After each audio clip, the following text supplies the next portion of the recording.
"Mom, I got kicked out. I don't even know where to go anymore." When my son said those words, I already knew the truth. Not because I was guessing, not because I was imagining things the way people accuse older women of doing when we sense danger before it becomes public. I knew because, a few days earlier, I had watched my son be destroyed slowly, deliberately by the very man who would later throw him out like trash. And I watched it happen while pretending to be invisible. I had gone to the Midwest shipping headquarters 3 days before that phone call, not as myself, not as Eleanor Vance, the woman whose money quietly kept that building alive. I went in wearing a gray janitor's uniform, hair tucked under a cap, pushing a plastic cart with a mop bucket sloshing cloudy water. No makeup, no jewelry, no presents. Just another older black woman people learn not to see. That disguise wasn't a stunt. It was instinct. I've learned over the years that men like Preston Galloway are most honest when they believe they are speaking to no one of consequence. I found Marcus in the corridor outside Preston's office, standing straight, hands folded behind his back like a schoolboy waiting to be punished. The door was open, voices carried. Preston was not just my son's father-in-law, he was also Marcus's boss. Or at least, that was what he believed. "You call this a report?" Preston snapped. "My 10-year-old niece could have done better. Do you even understand what kind of company you're working for?" Marcus tried to respond. Calmly, respectfully. I recognized that tone immediately, the tone of a man still hoping decency will save him. "I followed the projections you approved, sir," Marcus said. "If there's a concern, I can—" "Don't sir me," Preston barked. "You people always hide behind politeness when you screw things up. You people—" I stopped pushing the cart. Preston stepped closer to Marcus, close enough that my son instinctively leaned back.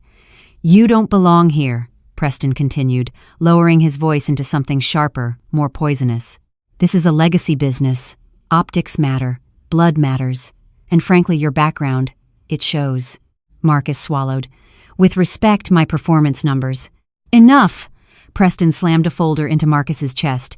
Papers spilled onto the floor. "Pick that up. Carefully. These floors were just cleaned." Everybody started Zande. I stood there with my hands on the mop handle, my chest tightening in a way I hadn't felt in years. Not anger yet, pain. The deep, maternal kind that comes from watching your child accept cruelty because he believes resistance will make it worse. Marcus knelt to gather the papers. That's when I spoke. "There's no need to talk to him like that," I said gently, keeping my eyes down, my voice low. "He didn't do anything wrong." Preston turned on me like a snapped wire. "And who the hell are you?" "Just the cleaning staff," I replied. "But I've been working these halls a long time. Good people don't last here when they're treated like dirt." For a brief moment, he sneered, dismissive, amused. Then his eyes sharpened. He looked closer, really looked. His face changed. "You," he said slowly, "you're his mother." The word mother came out like an insult. I straightened my back. "Yes," I said. "I am." The corridor went quiet. Marcus stood frozen, halfway crouched, eyes wide, not with relief, but fear. He knew what kind of man Preston was when cornered. Preston laughed. Loud, cruel. "This is perfect," he said. "The janitor act suits you, exactly where you belong." "Preston," I said calmly, "whatever issue you have with me, don't take it out on my son." That was when his restraint vanished. "You people always think respect is owed to you," he spat. "You come up from nothing, get lucky once, and suddenly you want a seat at the table." He stepped closer. Too close. "You raised him soft," Preston continued. "No spine, no pedigree. And now he's embarrassing us. The Galloway name doesn't mix with street blood." I opened my mouth to respond. He shoved me. Not hard enough to break a bone, just hard enough to humiliate. My heel slipped. I went down backward, landing squarely in the mop bucket. Cold, filthy water soaked my clothes, my hair, my skin. The bucket tipped. Gray water spread across the polished floor. Marcus lunged forward. "Don't touch her." Preston raised a hand. "One more word and you're out, both of you." He looked down at me, drenched, seated on the floor like proof of his power. "Clean it up," he said. "You're good at that, aren't you?" I didn't answer. I didn't cry. I didn't move. Because something inside me had gone very still. Luther helped me up minutes later, after Marcus was ordered back to his desk like nothing had happened. I went home, showered, and folded the wet uniform myself. I didn't tell Marcus what I was about to do. I didn't warn Preston. I didn't react. I waited. So when my son sat on that park bench days later, suitcases at his feet, and said, "Mom, I got kicked out. I don't even know where to go anymore," I wasn't shocked. I was finished waiting. I looked at him. Really looked. At the slump in his shoulders, at the shame that wasn't his to carry, at my grandson playing with a leaf like the world hadn't cracked open beneath him. "They said I was too street," Marcus said quietly. "Said my blood doesn't match their brand." I picked up Trey, felt his warm weight against my chest, and kissed his head. "Get in the car, baby," I said. "We're going home." Marcus hesitated. "Mama, I don't want to pull you into this." I met his eyes. "Son," I said softly. They already did. As the car pulled away from the park, I stared ahead at the road, not at the city, not at the past, but at what was coming. Preston Galloway thought power was loud. He thought humiliation was control. He thought pushing an old woman into a bucket of dirty water ended the conversation. What he didn't understand was this. I built my life learning how to survive being underestimated. And now, I was done pretending to be invisible. If you felt this in your bones, give this story a like and drop your city in the comments. You might not be watching alone. The house in Lake Forest always made me feel like I was walking into a museum curated by people with too much money and not enough memory. Everything was white or beige, and nothing had fingerprints. You couldn't tell if a child lived there, or if any real life had ever occurred. The walls displayed photographs of Tiffany in tailored suits and Marcus in background blur, like an accessory. Their wedding portrait hung over the marble fireplace, her dress flawless, his eyes uncertain. I sat in the front room while Marcus bathed Trey upstairs. It had been 3 hours since we brought them home from the park. Marcus hadn't said much since then, and I hadn't pushed. Some wounds bleed quieter. I looked around at the room I had furnished 15 years ago as a silent wedding gift. Preston had rejected my offer to pay for the reception. "We Galloways have traditions," he'd said, but he hadn't objected when Tiffany's new home came pre-stocked with everything from baccarat crystal to imported mahogany. Floors. My money had built this museum, even if my name never made it into the guest book. The first time I met Tiffany, I didn't dislike her. She was bright, polished, careful, raised to be performative, like so many young women groomed for status instead of substance. I gave her the benefit of the doubt, the same way you give someone a full glass of water and wait to see if they drink it or knock it over. She drank it all right, then tried to poison the well. I remember the day she and Marcus announced their engagement. She flashed that ring like it came with a throne. Her father grinned so wide I thought his face would crack. Preston introduced himself like he was accepting an award. I watched the performance and kept my applause to myself. Marcus had never been naive, but he was hopeful. Hope, I've learned, can be more dangerous than lies. You want to believe your partner sees you for who you are, that love will protect you, that if you just work hard enough, you'll be safe. But love doesn't protect you from systems built to erase people like you. After Tiffany moved in, everything became presentation. Charity events, business dinners, family brunches where I was tolerated but never welcomed. I once brought Trey a hand-carved wooden train set. Tiffany smiled, then handed it to the housekeeper as if I'd dropped off dry cleaning. It wasn't malicious.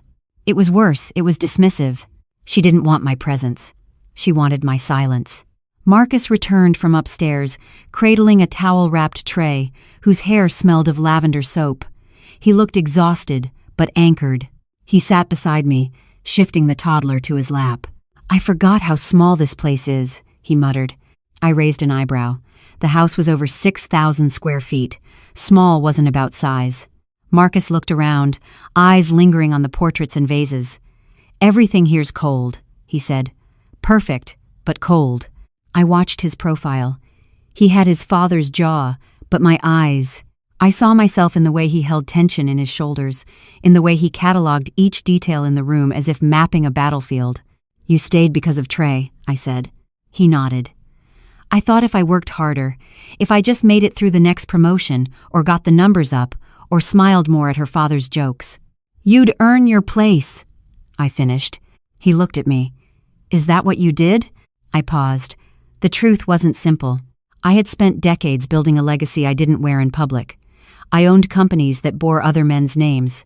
I made partners out of people who never once asked whose money built their towers. I didn't want credit. I wanted security for Marcus, for our name. But somewhere along the way, I let that silence become a kind of erasure. No, I said finally. I didn't earn it. I took it. He laughed, just once, bitter and soft. Wish I had your fire. If you RC, you will, I said. Once you stop apologizing for being on fire. Trey stirred and blinked up at us.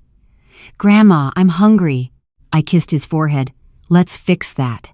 In the kitchen, we made grilled cheese with cheddar and tomato soup from scratch comfort food, the kind they don't serve at fundraisers. Marcus moved slower, but with purpose, like someone remembering who he used to be before he started rehearsing his existence. After dinner, I put Trey to bed in the guest room, then joined Marcus on the porch. The night was cool. Leaves rustled, and somewhere in the distance, a freight train called through the dark. I don't know what to do next, Marcus admitted. You don't need to, I said. Not yet. He looked at me. I do. He frowned. You're not seriously thinking about getting involved, are you? I met his gaze. Preston pushed me into a mop bucket 3 days ago. Marcus went still. What? I told him everything. The disguise, the confrontation, the shove. His face shifted from disbelief to fury. Why didn't you say something? He asked. Because I needed you to see the truth on your own, I replied. If I'd told you before, you would have tried to protect them from me. He didn't deny it. I leaned in. This isn't about revenge. It's about restoring what they tried to take. Your name, your place, your peace. Marcus clenched his jaw. What are you going to do? I didn't smile. I didn't blink. I'm going to take everything back. And in that moment, I saw something break open in him. Not fear, not doubt, but belief. The kind that rises when everything else has been stripped away. The morning after Marcus and Trey came to stay, I sat by the window in my study, sipping black coffee and watching the October wind blow gold leaves across the lawn. The quiet hum of life returning to this house, the sound of a child's cartoon playing low in the background, the clink of Marcus rinsing dishes was strangely soothing. But peace has never lasted long in my life, especially not when I'm preparing for war. I opened my leather-bound notebook and flipped past the page where I had written, "Take everything," in bold capital letters. Below that, I began sketching out a list. Not names, not threats, just facts. Preston Galloway had fired Marcus without severance. Tiffany had filed for divorce within 24 hours, using documents prepared in advance. Marcus's corporate access had been terminated the same day. Personal assets, including a joint checking account, vehicle title, and home ownership, had been frozen or removed from his name. That level of coordination didn't happen overnight. They'd been planning this. But what they didn't know, what they had clearly forgotten, is that while they'd been orchestrating their removal, I had already begun auditing them. 2 months earlier, I had noticed irregularities in Midwest Shipping's quarterly report. As a silent owner, I receive executive summaries, not the daily details, but enough to know when the math stops making sense. Marcus hadn't caught it. Preston certainly hadn't mentioned it. But something was bleeding money. And when people start bleeding, they get sloppy. Miss Ellie? Luther's voice came from the door. I looked up. He held a folder in his hand, black leather, edges tight, labeled with a single word, preliminary. I motioned him in. He closed the door behind him. It's worse than we thought, he said. Go on. 3 vendor contracts filed under shell companies. Same address, different names. All approved by Preston, all billed through a second account off books. It's videos round the axis. How much? Just under $2 million. But the real issue isn't the money, it's where it went. He laid the folder in front of me and flipped to the last page. A scanned document. A deed. My eyes narrowed. Preston used company funds to purchase a vineyard in Napa? I asked. And transferred ownership to a trust under Tiffany's name, Luther added. I closed the folder. They weren't just getting rid of Marcus. They were laundering money through the very company my investments had built, using his removal as a distraction to funnel assets elsewhere. I leaned back and let out a slow breath. Anything else? Luther hesitated. There's also a personal life insurance policy Preston took out last year, on Marcus, with Galloway Holdings listed as beneficiary. I went still.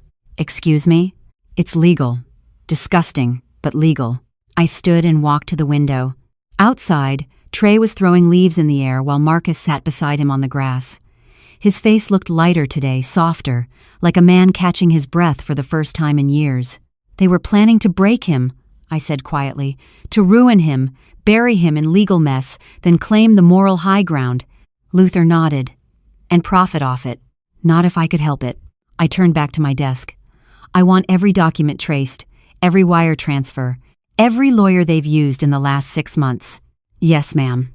And send Anne and Victor to meet me tomorrow morning. Quietly. We'll go through it line by line. I'll arrange it. He turned to leave, then paused. Miss Ellie? Yes? You want me to let Marcus in on this? I considered that. My instinct said no. Not yet.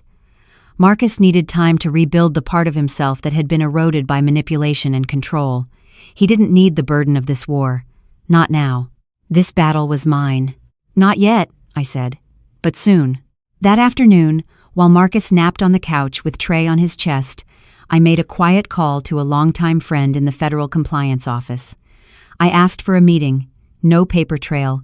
No formal inquiry. Just a conversation between two people who used to trade information like chess pieces. By dinner time, I had a new name on my list. Alan Fitz, Midwest Shipping's internal compliance officer, a man paid very well to never ask questions. Marcus grilled salmon in the backyard, and I set the table. The meal was simple: green beans, wild rice, lemonade from real lemons, not powder. We ate together like a family. No pretense. Just warmth. At one point, Marcus looked up and said, "You know, I used to think this house was too quiet. But now, I think it just needed the right people in it." I smiled. Not because of what he said, but because of how he said it. Like someone who remembered the sound of his own voice. That night, when everyone had gone to bed, I sat alone in my study, lights low, the leather of my chair creaking as I shifted. I opened the black folder again, flipped through the pages, then reached for a red pen. Beside Tiffany's name, I wrote 2 words: leverage point. Beneath Preston's, collapse node.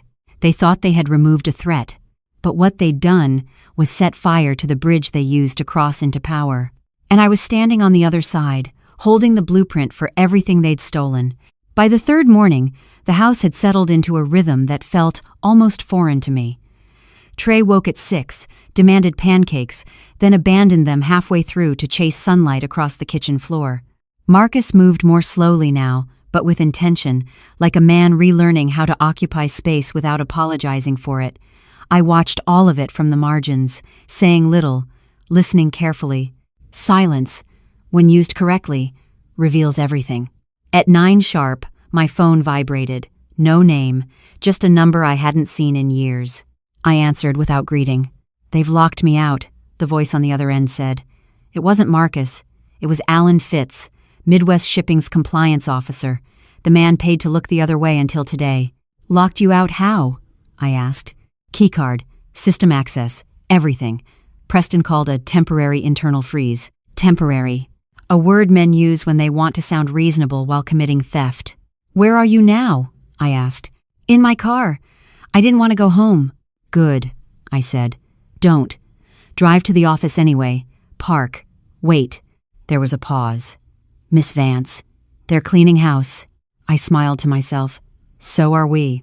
I ended the call and stood, smoothing the cuffs of my sweater. I hadn't planned on going to Midwest, shipping myself not yet, but plans are tools, not vows. Sometimes you change them when the glass finally cracks. I told Marcus I had an errand. He didn't ask questions. He had learned at last that when I speak less, I am doing more. The Midwest Shipping Building rose from the street like a well-pressed lie. Clean lines, glass facade, the kind of place that looks respectable enough to keep secrets.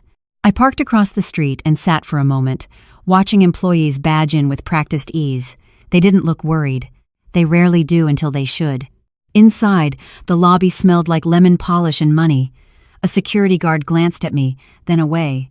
I wasn't wearing a janitor's uniform this time. I was wearing my self-modest coat, low heels, No jewelry. Respectable. Invisible in a different way. I rode the elevator to the 5th floor. Preston's office door was closed. That alone told me something was wrong. In all the years I'd known him, Preston liked his door open. It made him feel accessible, powerful. Today, it was shut tight, and the receptionist outside avoided my eyes like I was a bad omen. "I'm here to see Preston Galloway," I said calmly. She hesitated. "Do you have an appointment?" "No." She swallowed. "He's busy." I nodded. "I'll wait." I took a seat. 10 minutes passed. Then 20. Finally, the door opened not for me, but for 2 men in suits carrying banker's boxes. They walked briskly, eyes forward, like movers during an eviction. I stood. "What's being removed?" I asked. One of them flinched. The other answered without stopping. "Archived records." Archived, another word men use when they mean erased. I stepped forward and pushed the door open before the receptionist could object. Preston was inside, jacket off, sleeves rolled up. His desk was bare except for a laptop and a single framed photo, him and Tiffany at a gala, both smiling like the world owed them more. He looked up and froze. "You," he said, "this is a private office." End quote. "So was the corridor you humiliated my son in," I replied. "Yet here we are." He recovered quickly. He always did. Men like Preston mistake composure for control. "I don't have time for this," he said. "Marcus is no longer with the company. Any family matters should go through counsel." "Family matters." I stepped closer. "You fired my son without cause, froze his access, and began liquidating assets tied to a company you don't even own." He laughed. Too loudly. "You don't know what you're talking about." "I know you used shell vendors to siphon money," I said evenly. "I know you transferred property into a trust under your daughter's name. I know you took out a life insurance policy on my son." His smile flickered. "You think you're clever," he snapped. "But you're just an old woman who got lucky once. This is business. You wouldn't understand." I leaned forward, palms on his desk. "You pushed me into a bucket of dirty water," I said softly. "Do you remember that?" He stared at me, jaw tightening. "You want an apology?" he sneered. "Fine. I'm sorry you raised a man who couldn't hold his place." That was it. Not the insult, not the arrogance, the certainty. Preston truly believed he was untouchable. I straightened and stepped back. "Enjoy your afternoon," I said. "It's going to get very long." As I turned to leave, his phone rang. He glanced at it. Then again, his face drained of color. "What did you do?" he asked. I paused at the door. I stopped being patient. I walked out as voices rose behind me, confused, panicked. By the time I reached the elevator, Alan Fitz texted me a single line. "They're panicking." Good. Because panic makes people sloppy, and sloppy people make mistakes. Back home, Marcus was on the floor building towers with Trey. He looked up when I entered. "Everything okay?" he asked. "For now," I said. I watched him laugh as Trey knocked the blocks over. The sound was lighter than it had been in weeks. I would keep it that way, even if it meant burning every false throne Preston Galloway had ever sat on. There's a moment, always, when a fight shifts. Not because punches land harder or faster, but because one side realizes too late that the other isn't playing defense anymore. For me, that moment came the morning after Preston's office tantrum. I woke before sunrise, as I always do when my mind is working faster than my body. The house was still, a rare silence in a home with a toddler. I padded to the kitchen, wrapped myself in a knit shawl, and stood at the stove making coffee the old way, drip by drip, no machine, no rush. By 7 a.m., Marcus had come downstairs. His hair was still wet from the shower. He wore one of his old sweaters from college, slightly stretched, faded navy, sleeves too long. It suited him more than the expensive suits Tiffany used to insist he wear. Back then, she wanted a husband she could frame, not hold. "I thought you were meeting with someone today," he said as I set a steaming mug in front of him. "I am," I replied. "Two, actually. Anne and Victor." He stiffened slightly. "Lawyers?" "Not just any lawyers," I said, sitting across from him. "My lawyers. The ones who know where every document, contract, and bone is buried." He blinked. "You're really going through with this?" I didn't answer. Instead, I sipped my coffee and let the silence settle. Sometimes, a woman's commitment doesn't need repeating it, only needs time to become visible. 10 minutes later, the doorbell rang. Anne was first through the door. Slim, sharp, mid-50 seconds, hair pinned into a knot so tight it could crack stone. She'd been with me since my second acquisition. Victor followed behind, younger, eager, but not foolish. They both knew why they were here.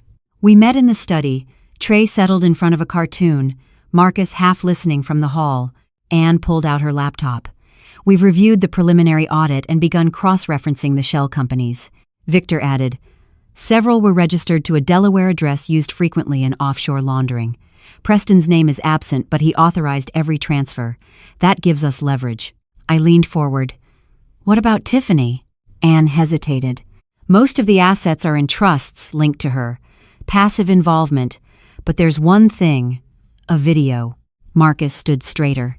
Victor reached into his briefcase, pulled out a tablet, and hit play. On screen, Tiffany. In a conference room, I recognized the one near Preston's office.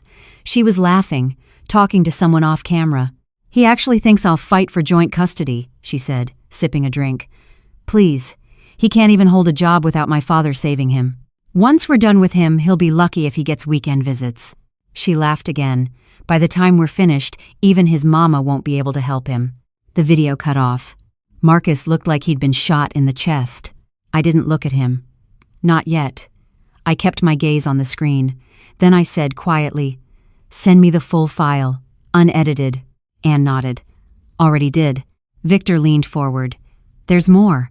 We traced a recent property acquisition in Gold Coast, a penthouse, signed over to Tiffany 2 weeks ago, bought under a trust linked to a corporate payout from Midwest Shipping.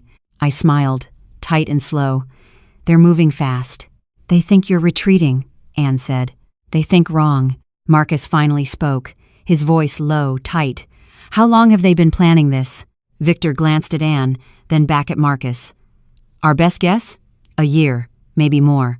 I turned to my son. Do you understand now? I said gently. He nodded, eyes fixed on the screen, on the frozen image of a woman he once trusted laughing at his ruin. I should have seen it, he whispered. No, I corrected. You should have been treated better. There's a difference. He said nothing after that. Later that evening, I took a call from my friend in the federal office. Just a check-in. Just enough to plant a seed.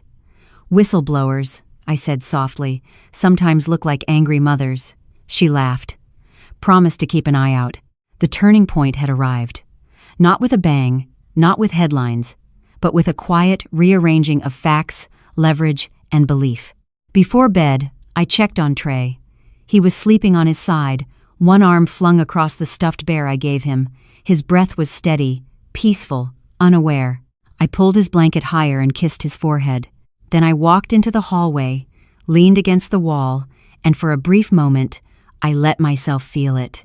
Not rage, not sorrow, clarity. They thought I'd raised a weak man. What I'd done was raise a kind one. Now it was time to remind them that kindness doesn't equal surrender. The air in my study felt heavier than usual, like the walls themselves had taken a breath and were waiting to exhale. On the desk in front of me lay 3 neat stacks. Contracts, bank records, and internal emails all traced, confirmed, cataloged by Anne and Victor over the last 48 hours. Together, they told a story Preston never meant to be read. Marcus stood by the window, arms folded, jaw tight. He hadn't said much since watching that video of Tiffany. The betrayal still weighed fresh on his face. He stared out into the garden, where Trey was chasing squirrels, laughing in the morning sun like nothing had cracked beneath their world. You ready? I asked without looking up. For what? He replied. To see what they took. And how. It is. He turned from the window slowly, crossed the room, and sat beside me. I slid one folder toward him. Start with this. Inside were copies of 6 contracts from the past 18 months, each between Midwest Shipping and a vendor with a different name, Marwell Logistics, Ridgemark Transport, Hawthorne Freight, but all with the same billing address, a P.O. box in Delaware linked to an offshore holding company. Every one of these is a shell, I said. They invoice the company for services they never provide.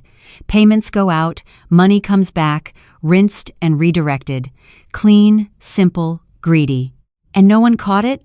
Marcus asked. "They did. They were paid not to speak." He nodded, flipped to the next page. "And this property transfer? That's the second phase. Once the money's cleaned, it moves into real assets. Tiffany's penthouse, Preston's vineyard, 4 cars, a yacht if you can believe it, all acquired using filtered company funds. It's Mr. Grabbit." "God," Marcus muttered.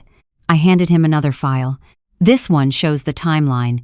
You'll see how each transfer coincides with one of your performance reviews. They weren't just removing you, they were replacing you as the obstacle." He ran a hand through his hair, stunned. "I thought I was just failing," he whispered. "They needed you to think that," I replied. "It's easier to steal from someone who's too ashamed to look up." Marcus stared at the page, eyes darkening. "How do we stop them?" "We don't," I said. "We let them keep going." He looked at me, confused. "Every criminal eventually gets arrogant, and arrogant people make mistakes. We'll give them room to make the big one." He nodded, slower this time, starting to understand. Victor arrived an hour later with a portable drive and a grim face. "We have a problem," he said. "Or rather, we have a ticking clock." He placed the drive on the desk. "Tiffany and Preston are planning an emergency board meeting in 3 days. Purpose undisclosed, but the wording suggests a merger or asset dissolution. If they succeed, they could liquidate the company and cover the paper trail." "They're burning the building," I murmured. "Exactly," Victor said. "We have to act before then." Anne arrived moments later, her usual poise replaced with urgency. "I think I can stall it," she said. "File a motion for injunction based on suspected fraud. Buy us 48 hours. Marcus stepped forward. "I want to testify." Both lawyers turned to him. "I want to go on record," he said again. "I want to say what they did. I want to name them." Victor glanced at me, uncertain. "He's ready," I said. Anne handed Marcus a notepad. "Then start here. Everything you remember. Exact words, dates, even things you think don't matter." While Marcus wrote, I took Anne aside. "Any word on the life insurance policy?" I asked. She nodded grimly. "Confirmed, fully active, and yes, Marcus was never informed. That's grounds for legal action. Only if we can tie it to intent." "Then we will." That afternoon, I sent Luther to monitor Preston's office, not to interfere, just to observe. I wanted to know who visited, what was said, what changed. We weren't just collecting evidence, we were building a sequence, a pattern, a noose. At dusk, Marcus came to find me in the garden. Trey was asleep, the light fading gold through the maple trees. "They were going to erase me," he said quietly. "They still are," I replied. He looked at me, surprised. "You don't think this is over?" "Oh, baby," I said, reaching for his hand. "It hasn't even begun." He squeezed back. Later that night, I sat alone in the study again. The windows were open.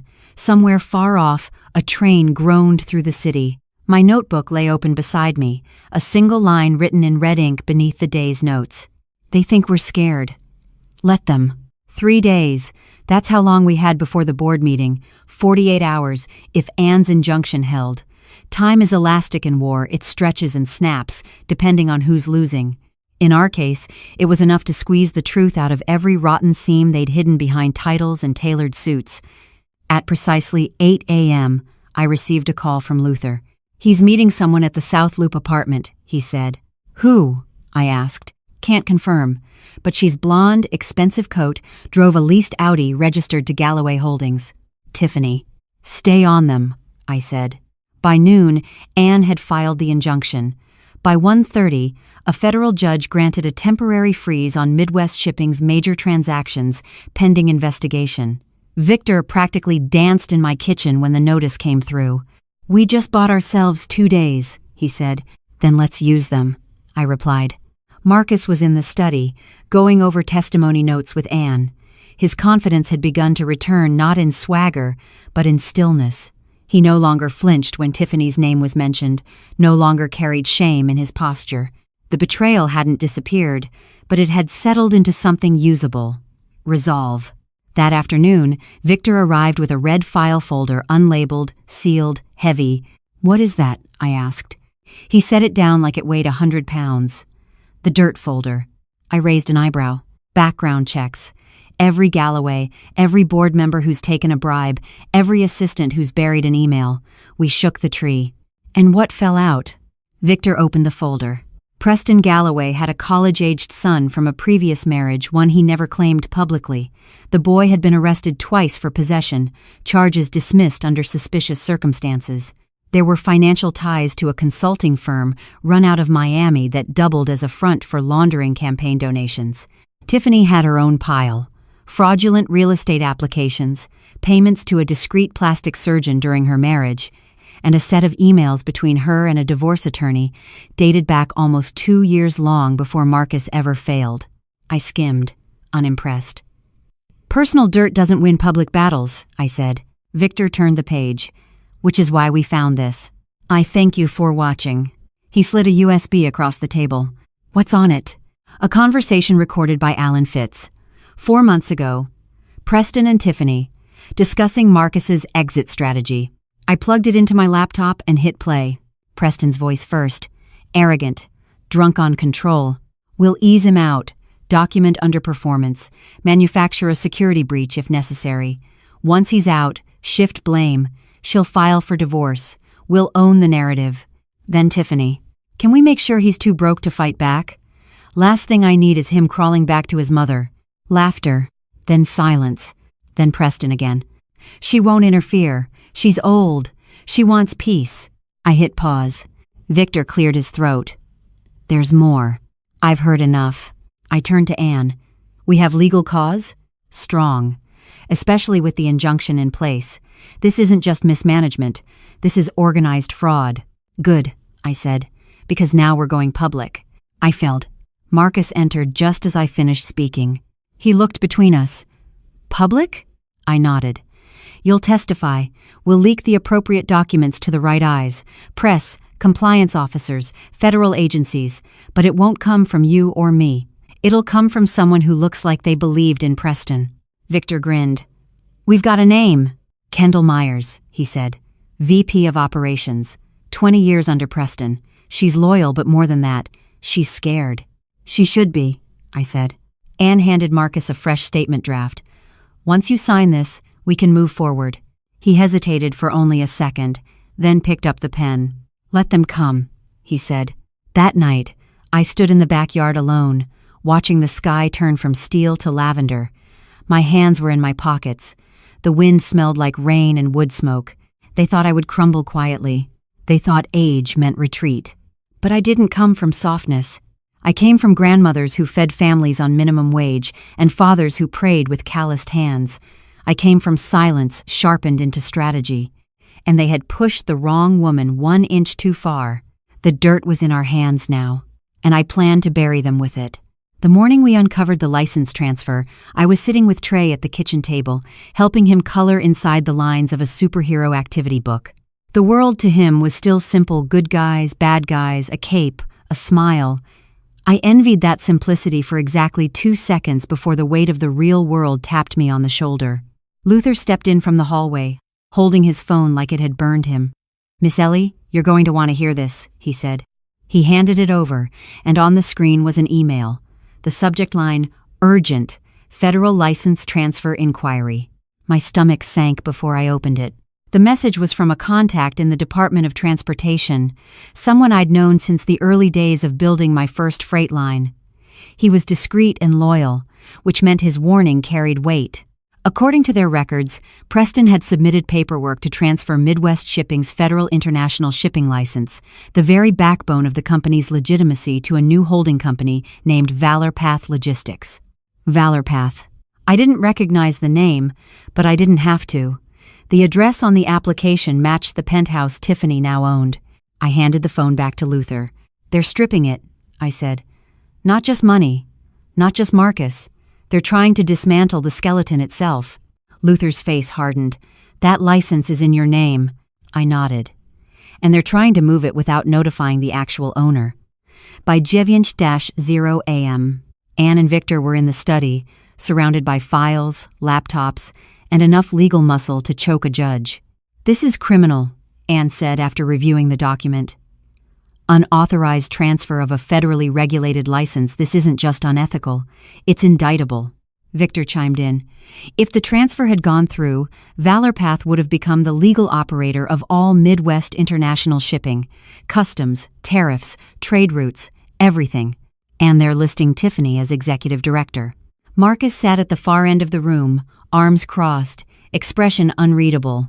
They wanted me out of the company, he said slowly, because they didn't want me to know they were gutting it. Exactly, I said. They didn't want to destroy you. They wanted to inherit you. Victor slammed a folder shut. We have to move now. File a federal cease and desist. Alert the regulatory board. Anne raised a hand. We'll do all of that, but Ellie, if we move publicly, they'll know exactly how much we know. Are we ready for that? I stood and walked to the window. Outside, Trey had left his coloring book and was now chasing leaves in the backyard. We're ready, I said. But we'll let them think we're still gathering. I turned back to Marcus. Do you remember when you were 10 and you took apart that old toaster just to see how it worked? He looked up, startled. You were furious. I'm not is like that. I was, I said, smiling faintly. But then I found your notes. You didn't just break it. You diagrammed it. You wanted to understand what made it tick. Anne and Victor exchanged confused glances. You said, I wanted to know how something could be so powerful with no moving parts. I gestured toward the files on the desk. That's what we've done, diagrammed the whole thing. And now, we know what makes them tick. Anne nodded slowly. All right, we'll hold off on the federal alert just long enough to make them think they got away with it. Victor added, and while they celebrate, we freeze their assets quietly, one account at a time. That evening, I made one more phone call to a name I hadn't dialed in years. Charles Bellamy, investigative journalist turned media consultant. Charles was a necessary evil, a man who dealt in whispers and exposure with equal precision. Ellie Vance, he said, been a long time. Anyone. I have a story for you, I replied. But not yet. I want you listening. When the leak drops, I want it to land on your desk first. He chuckled. You always did like lighting the match yourself. Just make sure the room's full of gas when it happens. After dinner, Marcus found me folding Trey's laundry. They were going to take it all, he said. Even the name. I folded a tiny Spider-Man shirt and placed it on the pile. And they still might, I said. But not before they choke on it first. Marcus met my eyes. I'm in this, he said. All the way. I know, I said. He stood there a moment longer, then reached over and placed a clean folded shirt on the pile beside mine. That night, I sat at my desk alone, flipping through the ValorPath transfer papers. They'd thought they could steal the engine and ride the train. What they didn't realize was, I built the tracks. When setting a trap, the key isn't what you lay down, it's what you don't. The bait isn't the thing that draws them in, it's the silence that makes them believe they're in control. I spent the morning preparing that silence.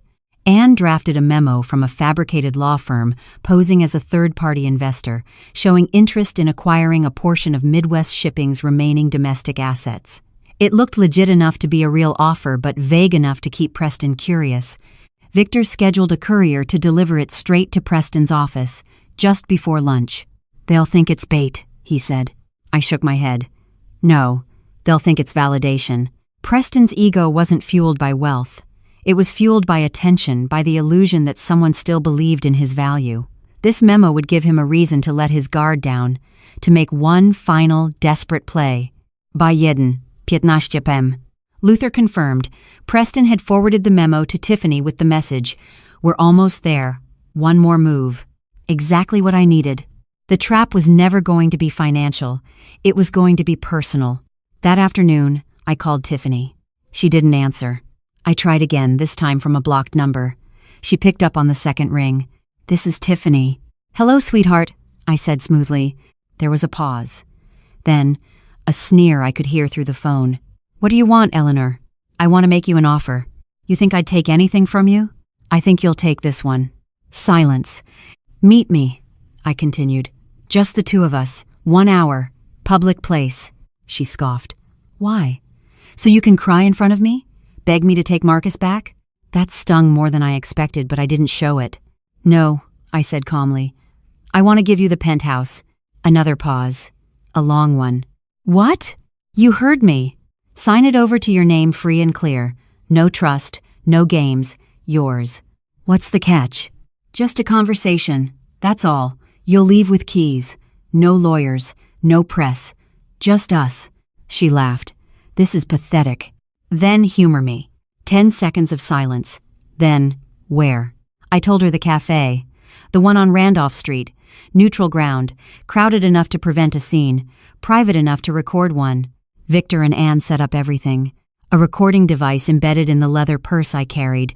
A camera across the street disguised as a tourist's lens. Luther sat 2 booths behind me, wearing a Cubs cap and pretending to read the Tribune. At 4:03 p.m., Tiffany walked in. She wore all white, as if the color would convince the world she was pure. She sat down without a hello, crossed her legs, and gave me a look like I'd summoned her for a lecture. "You're lucky I came," she said. "I am," I replied. I reached into my bag and handed her a single sheet of paper deed transfer for the penthouse. She glanced at it, skeptical. "You'll give me this?" "I will." "And you want what? Exactly?" "Your honesty." She laughed. "You're not wired for that, Eleanor." I smiled. "Try me." Tiffany leaned in, her tone shifting. "You think you're clever, but you never understood this world. You're just an old woman with money. We built something new. Marcus was never supposed to be more than a placeholder." She sipped her espresso, then added casually, "We had to get rid of him. He was dead weight, and don't act surprised. You saw it coming." I didn't flinch.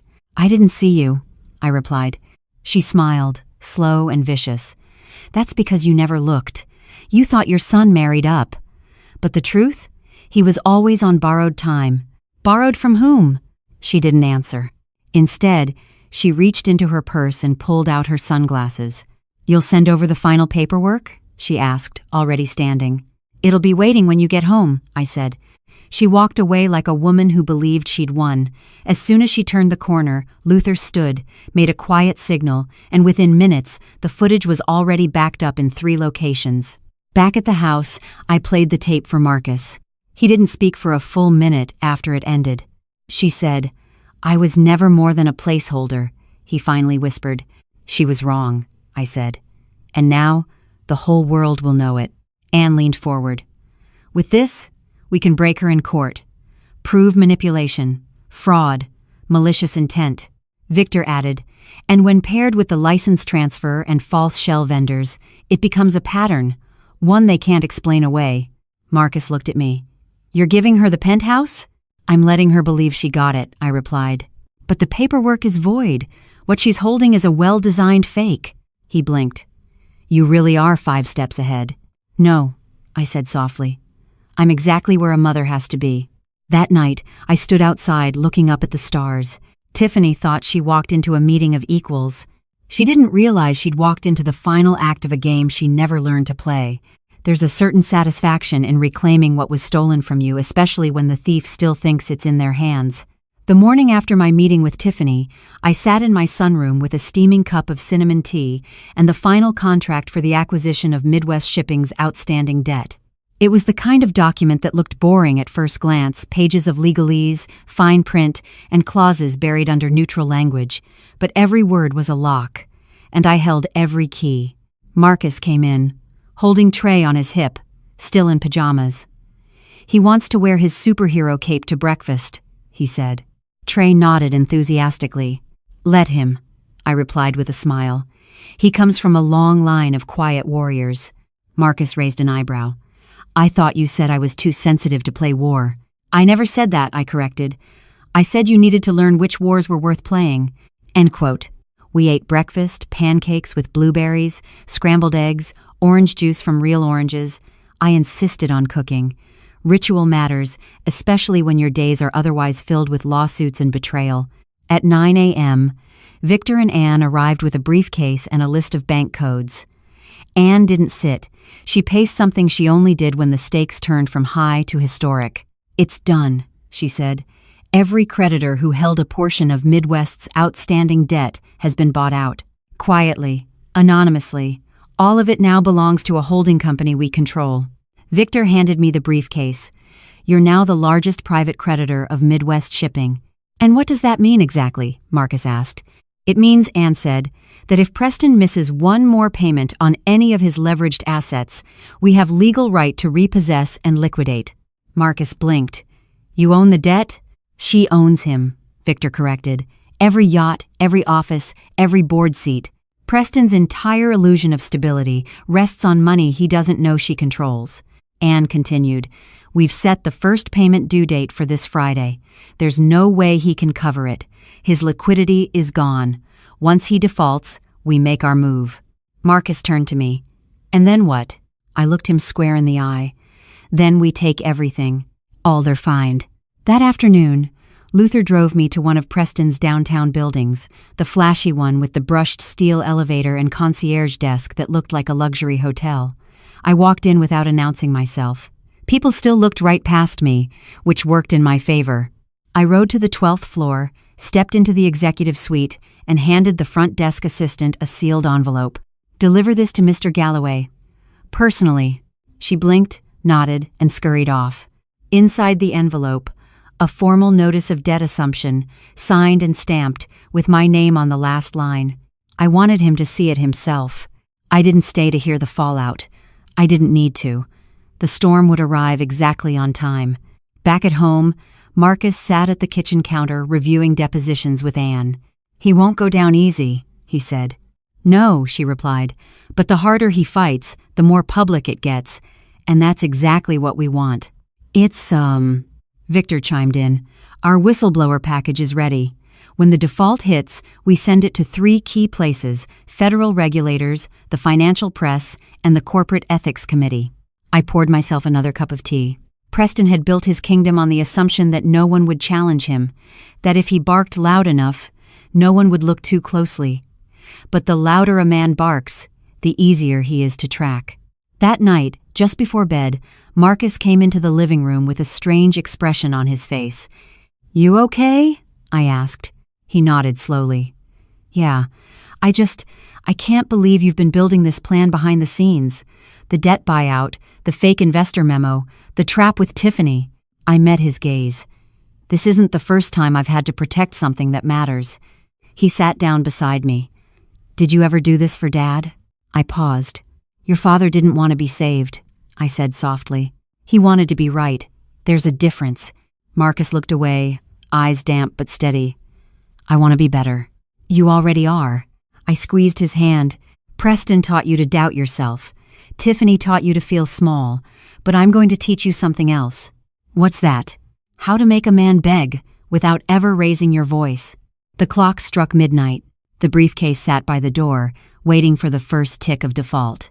I slept peacefully for the first time in weeks, because I knew the next time Preston Galloway opened his bank account, it would read the same as his legacy: empty. The ballroom shimmered with chandeliers, each one dripping crystal like a frozen storm. Waiters in black tuxedos moved like shadows, carrying trays of champagne and canapes that cost more than most people's weekly groceries. Music floated from a quartet tucked in the corner, all strings and elegance background noise for Chicago's elite to toast themselves. The Galloway Legacy Gala, an annual event Preston invented to honor excellence in logistics, but in truth, it was just another temple to his ego. Tonight, the crowd was larger than usual. Preston was receiving a new award, Visionary of the Year, hand-selected by a board he paid for, presented by a journalist he sponsored. Anne and Victor stood near the bar, blending in effortlessly.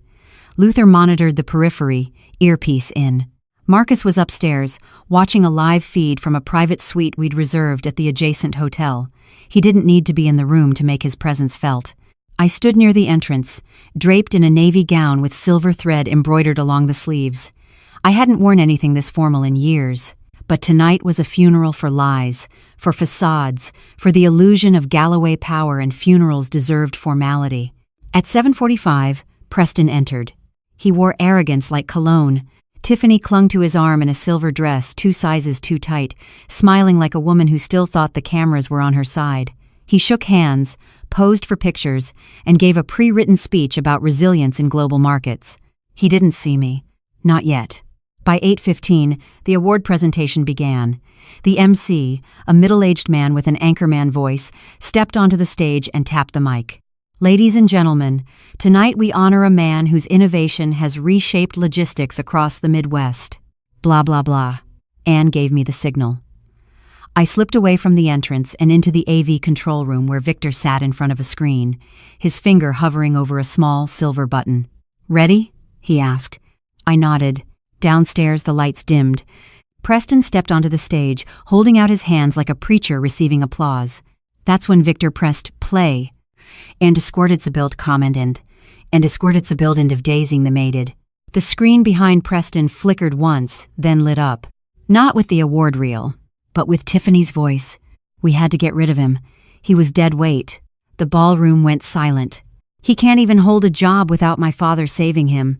Gasps rippled through the crowd. "By the time we're finished, even his mama won't be able to help him." Then, laughter. Tiffany's. Then Preston's voice.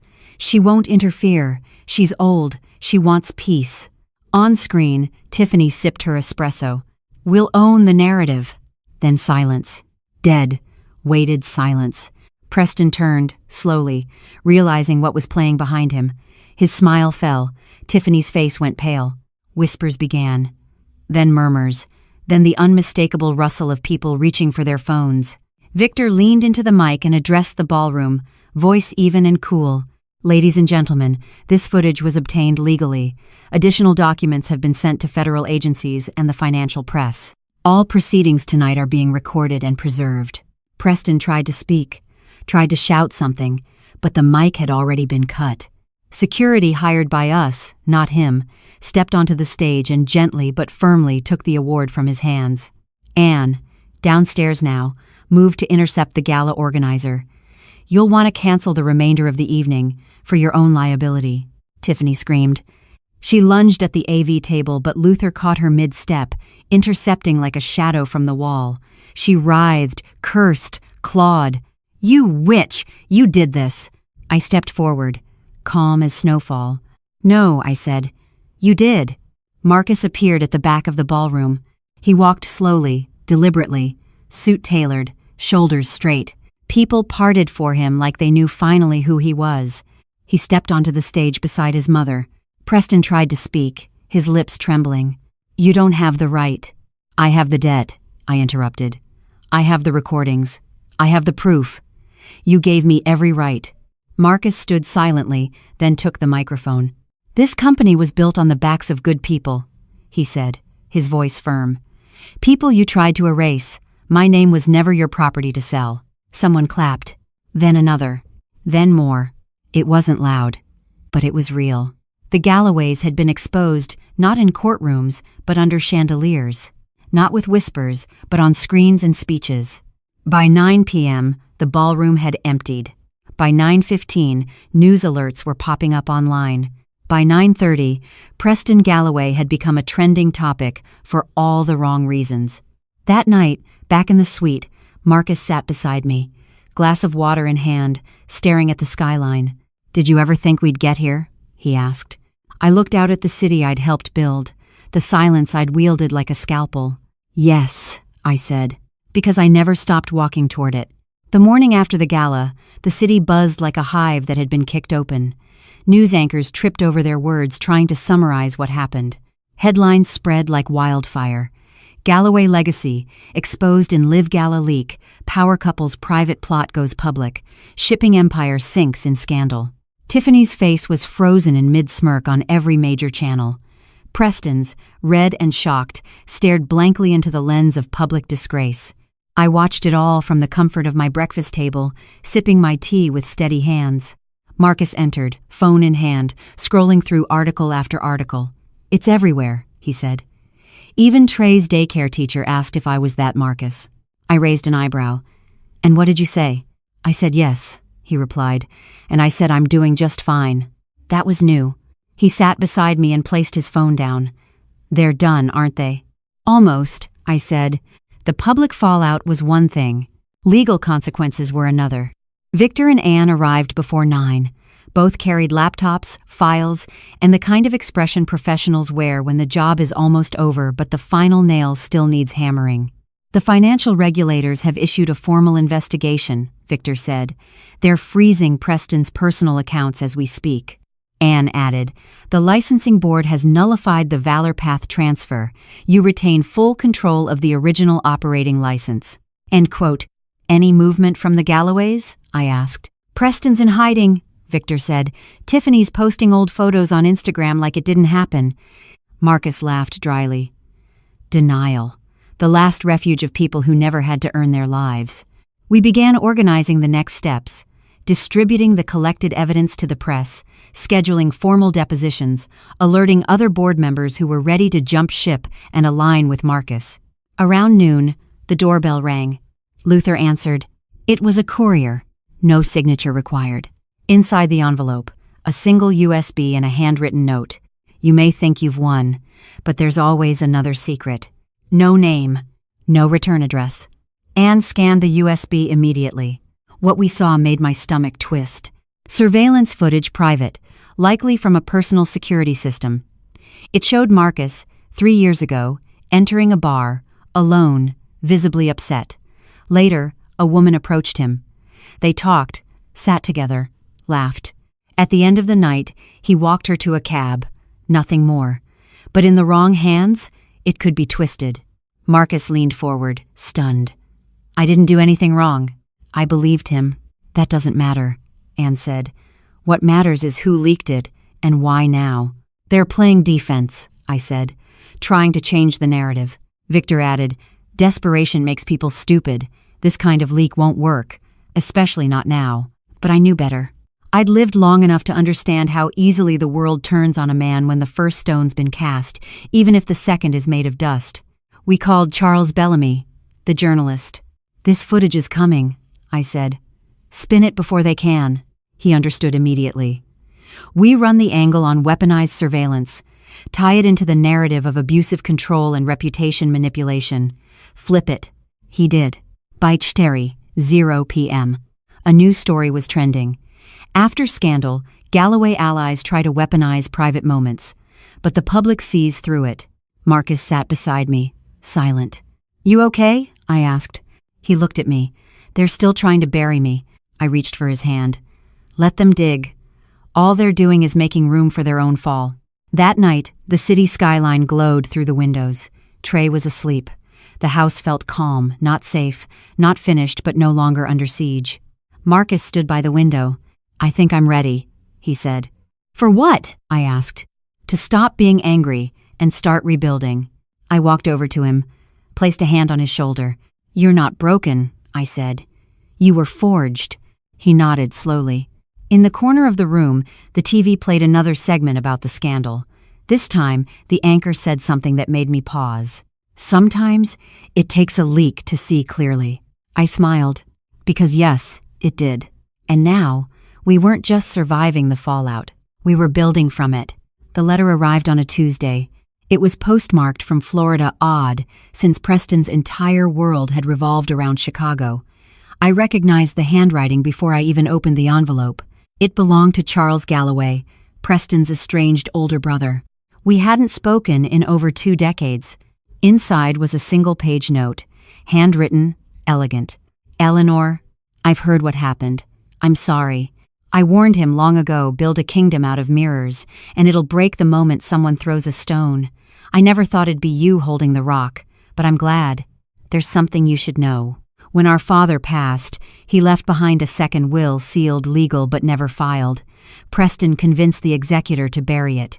He wanted full control of the shipping empire, and that meant hiding any clause that didn't serve him. But the original will, the one Dad actually wanted, named a co-heir, Marcus.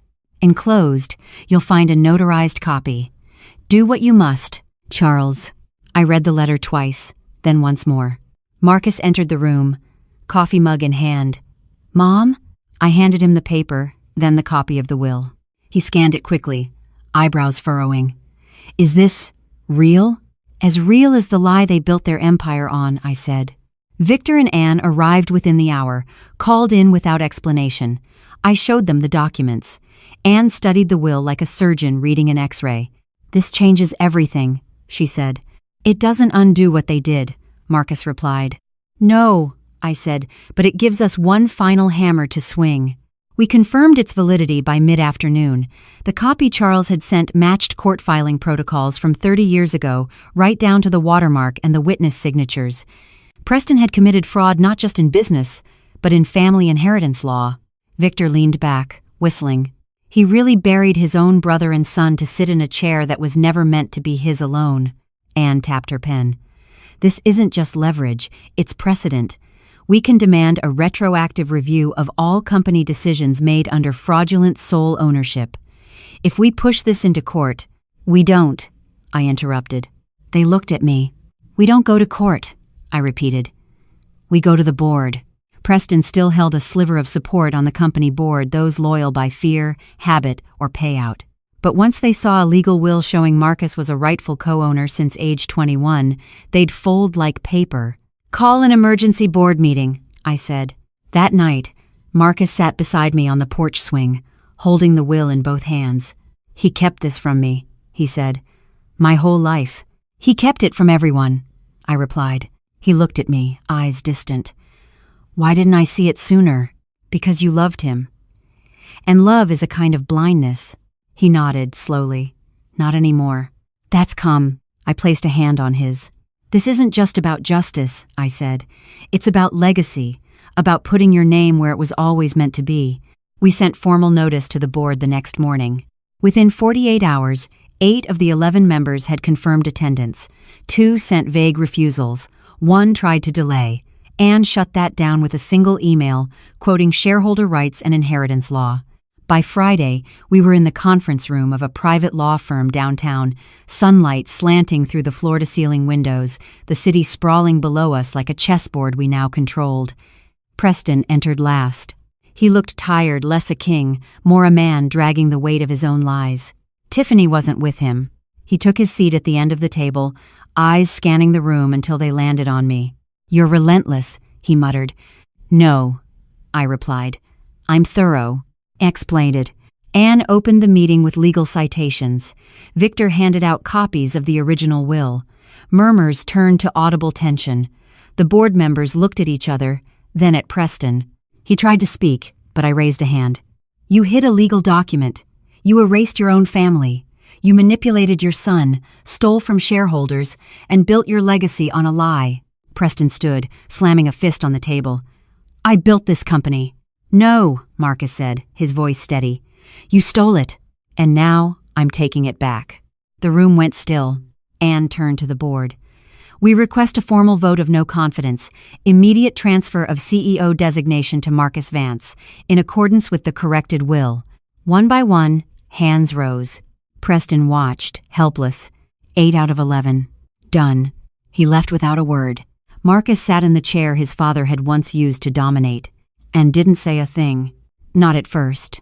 When he finally did speak, it wasn't to boast, or gloat, or retaliate. It was to plan. When power changes hands, people expect thunder. They wait for announcements, headlines, men in suits to raise glasses and deliver sleek monologues. But when Marcus took over as CEO, there was no speech, no celebration, just quiet. And in that quiet, work began. 3 days after the vote, Marcus sat at his new desk in the executive suite, same office Preston had once reigned from. But the energy had shifted. The decor stayed, but the air no longer smelled of intimidation. It smelled like something new. Determination. He kept the desk uncluttered. A photo of Trey, a legal pad, and a pen. No gold nameplates, no vanity awards, just focus. I visited him that morning. He stood when I entered. Still a habit respect lived deep in his bones, even after all they'd tried to strip from him. You don't have to stand for me, I said. I do, he replied. You built this. No, I said, walking to the window. I protected it. You're the one rebuilding it. Dime some things for watching. He handed me a file. The audit's finished. You were right, Preston had siphoned nearly $4 million over the last 6 years through shell vendors. Tiffany's name was attached to 2. Anne arrived minutes later with a stack of NDAs and exit packages. We're terminating 6 senior staff, she said. They either knew or signed off on fraudulent invoices. Marcus didn't blink. Make it 8. Add those 2 who looked the other way during the license transfer. Victor joined by noon. The press is still digging, but momentum's shifted. You're being painted as the whistleblower's victim turned reformer. Forbes wants an interview. No interviews yet, Marcus said. Let the work speak first. That afternoon, he visited the factory floor. Not for show. He met with warehouse staff, listened to supervisors, and took notes. The same people who once saw him as a corporate ghost now shook his hand. Some even smiled. I watched from a distance. Respect is not something you inherit.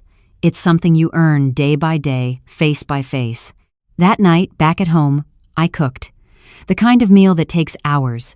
Roasted chicken with rosemary, mashed potatoes with garlic, sautéed greens with sea salt and lemon.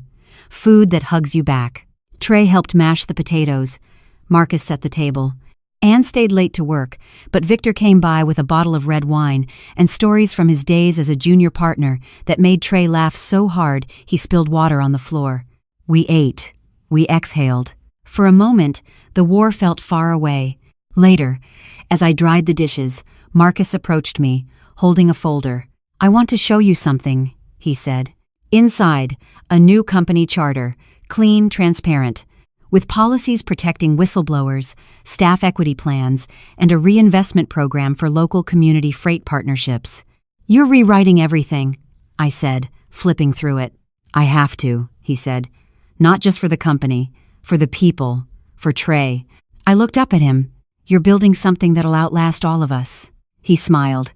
That's the plan. I nodded, pride swelling inside me like a tide. But then I remembered something unfinished. The next morning, I called Luther, asked him to find Preston. He raised an eyebrow but didn't question it. By mid-afternoon, he returned. Found him, he said. He's at a motel in Joliet. Cheap, out of the way, alone. Is he hiding or plotting? I asked. Bit of both, maybe. But he's not well. Drinking. Talking to himself. I thanked him and stared out the window for a long time. That night, I didn't sleep much. Because forgiveness, like justice, has weight. And I wasn't sure yet if I wanted to carry either. The motel was the kind of place that made you feel like time had given up. Fluorescent lights buzzed overhead.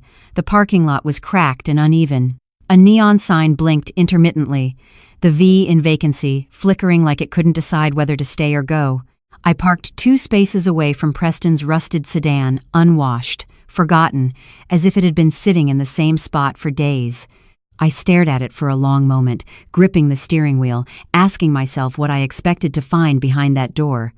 An apology? A fight? Closure? There are some questions you carry your whole life and never get an answer to. But you show up anyway. Room 206. Second floor, end of the row. I climbed the stairs slowly, each step creaking beneath my feet. When I reached the door, I knocked once.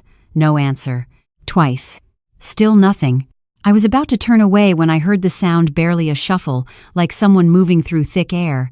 Then a cough. Then the door cracked open.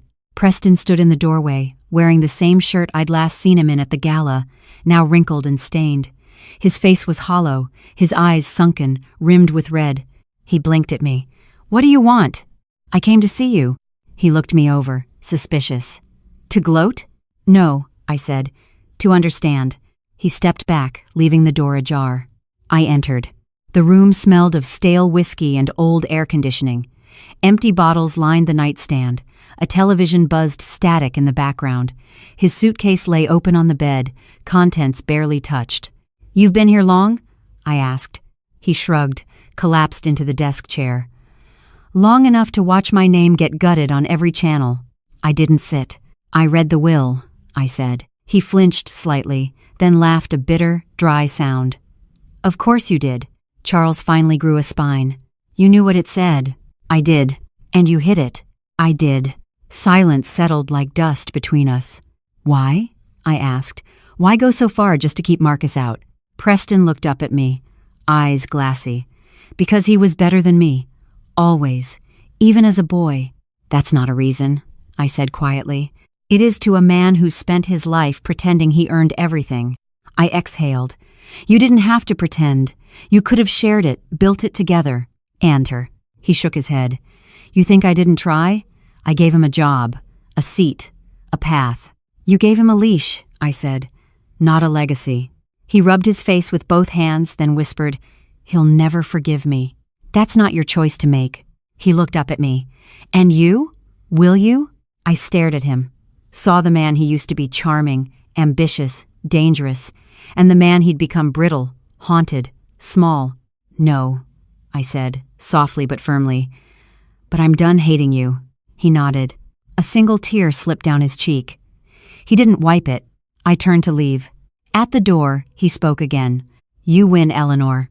I paused, hand on the knob. "This was never a game," I replied, and then I walked out.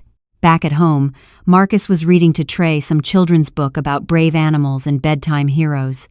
I stood in the hallway for a while, just watching. After he tucked Trey in, he came into the kitchen where I was pouring tea. "You saw him?" he asked. I nodded. "And?" "He's not the same." "Neither are we," Marcus said. I smiled. "No, and thank God for that."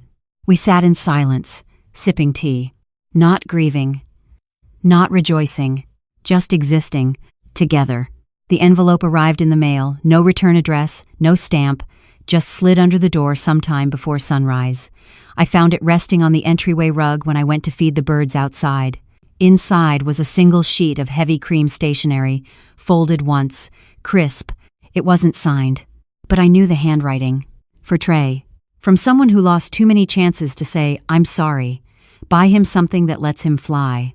Tucked inside, a cashier's check for $50,000. I stared at the paper, unsure whether to burn it or frame it.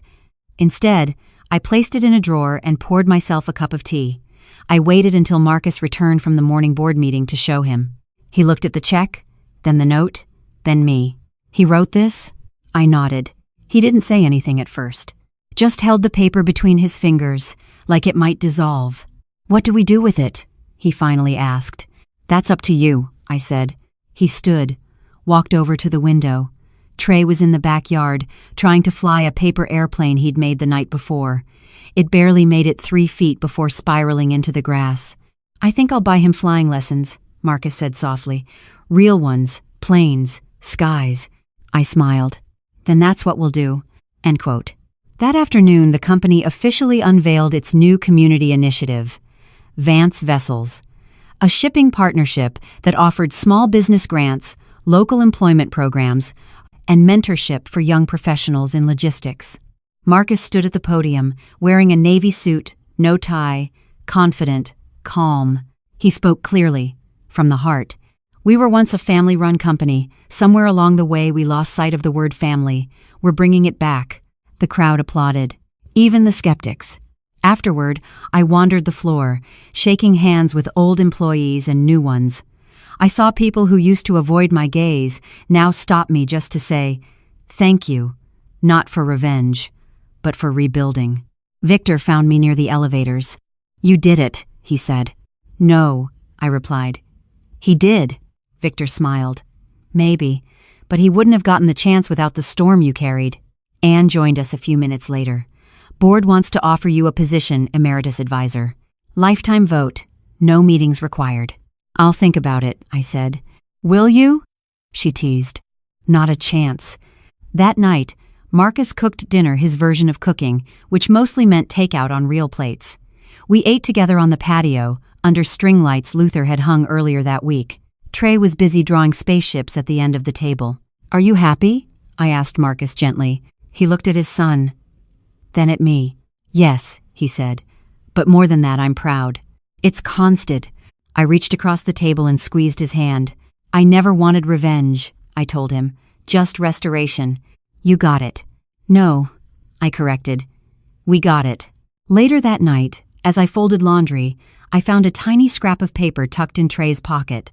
In his handwriting, crooked and large, were the words, "I love Grandma. She makes me safe." I didn't cry. I smiled. Because after all the wars, after the betrayals and the buried wills and the broken trust, this was the only legacy I ever wanted. Spring arrived without asking permission. One day it was frost on the window panes, and the next it was blooming dogwoods along the avenue, children tossing balls in the yard, and Trey insisting we leave the windows open so the good air could come in. With spring came letters, dozens of them. Handwritten, typed, emailed, some from former employees, others from strangers who'd read about the scandal and found themselves moved not by the fall, but by the recovery.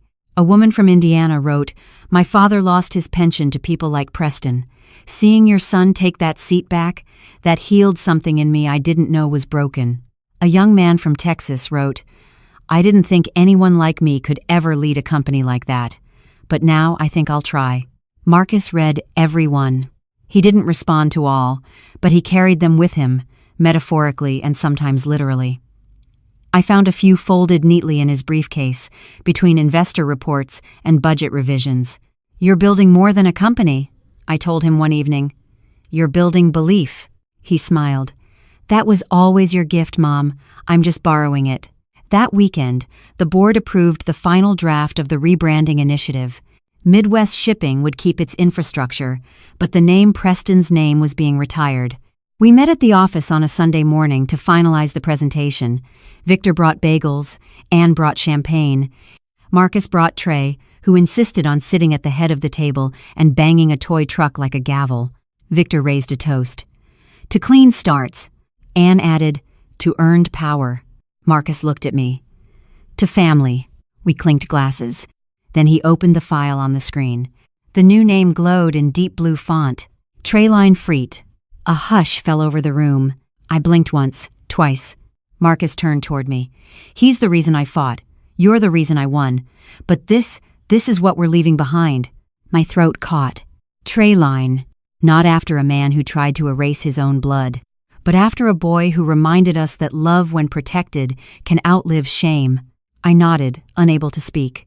Anne whispered, "Perfect." Victor wiped his eyes. Trey, oblivious to the weight of the moment, yelled, "Do I get a truck now?" We laughed. Later that day, I visited my sister's grave. She'd died young breast cancer in her 40s.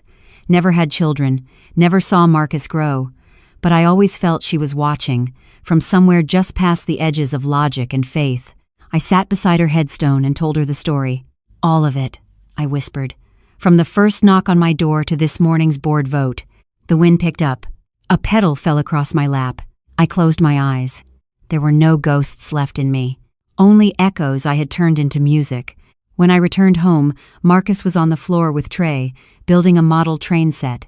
Each tiny car had a letter on it, Treyline.